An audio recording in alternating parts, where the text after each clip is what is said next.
Hey, how's it going everyone? For this video, I'm going to go ahead and share with you guys my top VR tips and tricks that I found out after owning the headset for quite a while now. Now, at the time making this video, this VR headset's still on back order, so congratulations if you recently got it yours, as this is easily, by far, the best VR headset in today's market. But during my fair share with this Oculus Quest, these are the tips that every Oculus owner should know. I'm going to go ahead and call these the pro tips because all this will change the way you play, so yes, they will definitely enhance your experience. So first thing first, I recommend every Quest owner to do and get, since the Oculus Quest is extremely portable, there's no computer involved, there's no wires connecting anything, it's an all-in-one headset, so I highly recommend getting a traveling case. But now, as I mentioned, since the Oculus Quest is in back order, the official case by Oculus is also in back order as well. But fear no more, I actually did research and discovered that for half the cost of what the Oculus Quest traveling case costs, the simple basic by Amazon traveling case that's specifically designed for the PSVR fully works, fits perfectly to support the Oculus Quest and the controllers. The only modification you need to do is just simply take a knife and just slice this part, and that's it. After you do that, it fits in snugly. And the controllers you can just simply place back here, and it doesn't press down on the joystick nor the buttons, so there's no risk of damaging the controllers. There's plenty enough space to even fit in the charger, as well as the microfiber cloths. And there's a little strap right here that you can actually strap it for extra security.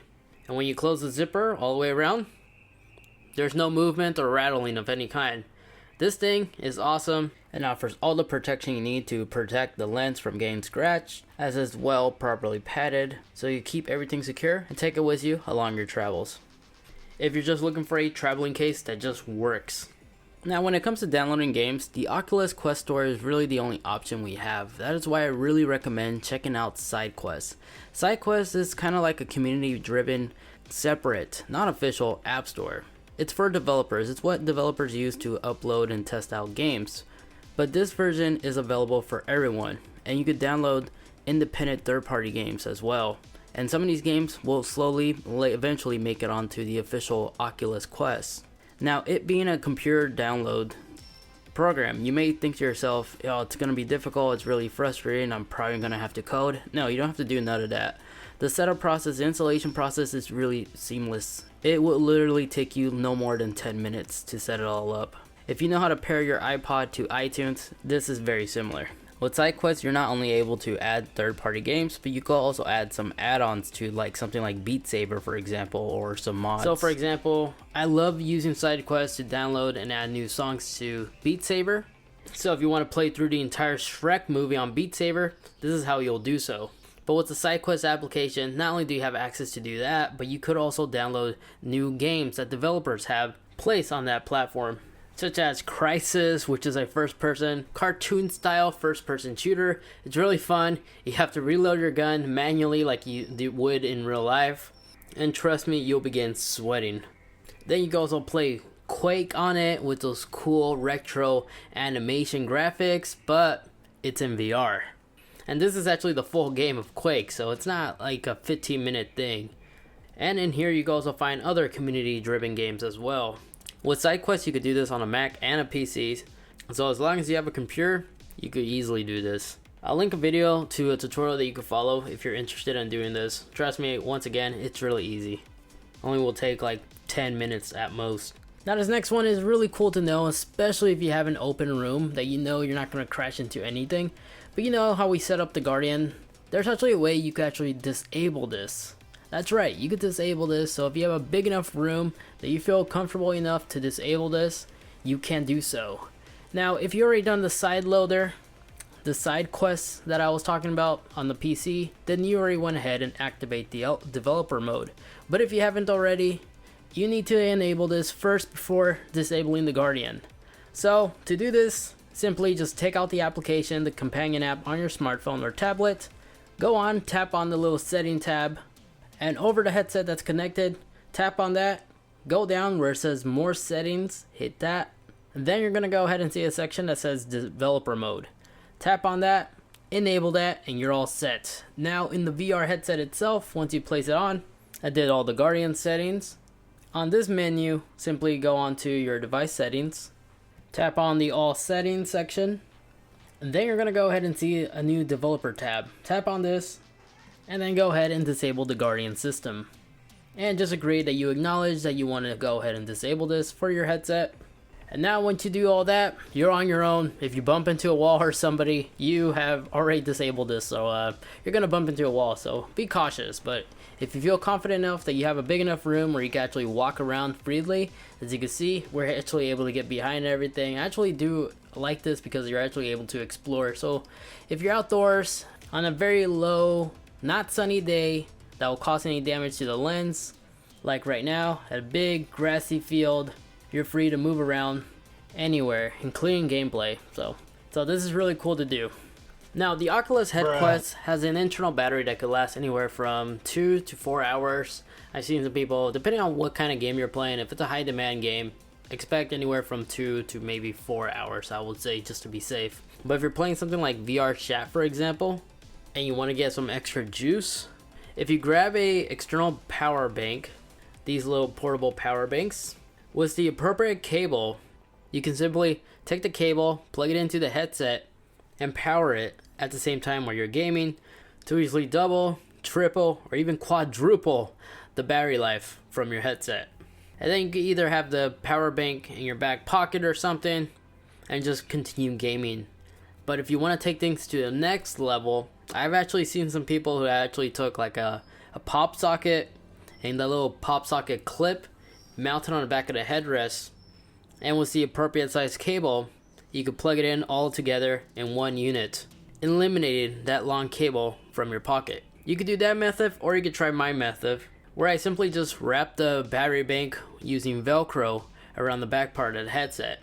Having the power bank on the back side of the headrest kind of balance it out with the weight that's in front, so it's not irritating at all. You'll be surprised.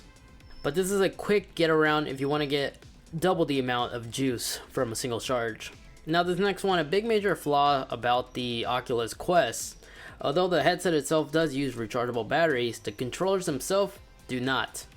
These regular AAA batteries that the controllers ship with will really only last you about a week. And I noticed whenever the controllers are below 30%, they have a harder time tracking by the headset. When I was playing Beat Saber, or when I handed it off to my friends to try it out, one of the controllers was at 20%, and that right side was always losing signal, so that was really annoying. And it will get pricey too, so instead of just buying AAA batteries every week or so, you're better off investing in rechargeable batteries. Now there's two different types of rechargeable batteries. The one I currently use are these Panasonic Eneloops, which from my experience will give you the same lifespan as a traditional Duracell battery, but these batteries can be charged up to 2,000 times. And there's also a Pro version as well. Those are a little bit more expensive. It might be overkill, but you can't go wrong with either or.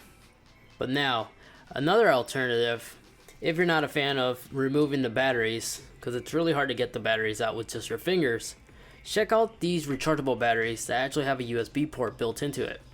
That's right, these chargeable batteries, if you rotate it, if you could imagine, you could take the micro USB cable and plug it in directly to the controller without needing to remove the battery. They're rechargeable that way.